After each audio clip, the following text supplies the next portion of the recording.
Par 18 mètres de fond, au sud de Bastia, repose ce chasseur bombardier de l'US Air Force, tombé en 1944. 75 ans après, c'est ici que va débuter une véritable enquête policière. L'objectif, retrouver les traces du pilote disparu. Sur le bateau des plongeurs démineurs de la Marine nationale, des archéologues américains venus directement d'Hawaï, avec 5 tonnes de matériel.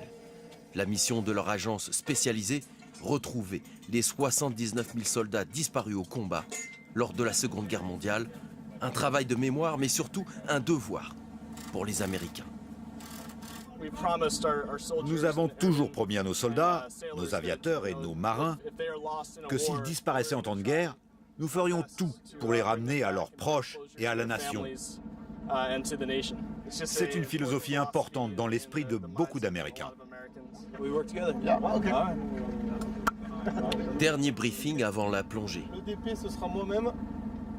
Au niveau des plongeurs, nous aurons Philippe, Tom, Jeff, Adrien. La difficulté de ce chantier, en fait, ça va rester de trouver toutes les petites pièces. Donc c'est vraiment un travail qui va être très minutieux, où il va falloir être concentré sur le fond. Les plongeurs démineurs et les archéologues sous-marins vont étudier ce site pendant 10 jours. Au début des fouilles, les militaires remarquent que la verrière du cockpit est restée fermée. Un indice qui pourrait laisser croire que le pilote est peut-être décédé à l'intérieur. Mais il faut tout inspecter, car autour, les pièces de l'avion disloquées sont éparpillées. Un travail considérable qui oblige les plongeurs à se relayer sans discontinuer.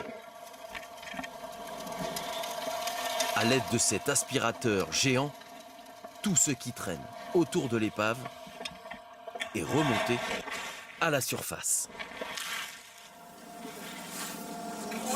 Les Américains tamisent méticuleusement à la recherche de la moindre preuve.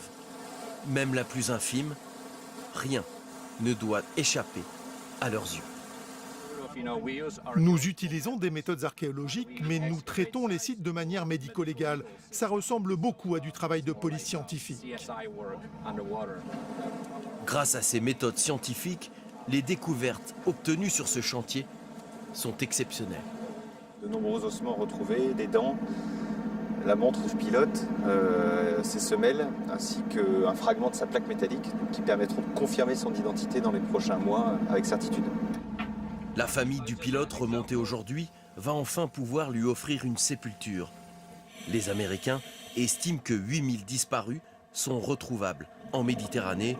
L'année dernière, 200 d'entre eux ont été récupérés.